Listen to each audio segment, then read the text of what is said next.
అయిపోయింది. ఒకప్పుడు కరప్షన్కి కంప్లీట్ వ్యతిరేకమైనట్టు చంద్రబాబు గారి టైంలో నాయకులు కరప్షన్కి అలవాటు పడిపోయా, ఉద్యోగులు కరప్షన్కి అలవాటు పడి డబ్బులు లేకపోతే పని జరగట్లేదు ఎక్కడ. చక్కగా ఉన్నటువంటి వాలంటీర్ వ్యవస్థ, సచివాలయ వ్యవస్థ నాశనం చేసేసి అదేదో వాట్సాప్ సర్వీస్ అన్నారు. చివరికి ఆంధ్రజ్యోతిలోనే ఇప్పుడు వేశారు ఆ సర్వే ఏదో చేస్తే 70% మంది అదేందో కూడా మాకు తెలియదు బొమ్మన్నారు. అసలు అందులో ఏం జరుగుతుందో ఏం అర్థం కాదు దాంట్లో. అంటే ఒకటి బాబు గారికి నష్టం అయ్యి ఉండొచ్చు ఇది, అంతే తప్ప దీనివల్ల బీజేపీకి ఏమో నష్టం లేదా, లేదంటే ఇంక వేరే దారి లేదా? అంటే భారతీయ జనతా పార్టీకి ఒక ఊతం జరుగుతోంది ఏంటంటే దానికి అది నిదానంగా గ్రోత్ అవుతుంది గ్రౌండ్ లో. జనసేన గ్రోత్ అవుతుంది. పవన్ కళ్యాణ్ కూడా తన గురించి తాను పాజిటివ్ గా ప్రొజెక్ట్ చేసుకుంటున్నాడు.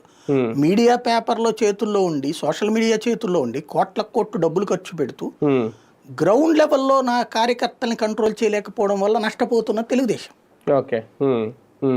ఎందుకంటే అక్కడ ఇప్పుడు రైతుకి అంత అద్భుతం జరుగుతుందని అచ్చెన్నాయుడు చెప్తే, చంద్రబాబు నాయుడు చెప్తే మీడియాలో రాస్తే సరిపోతుందా?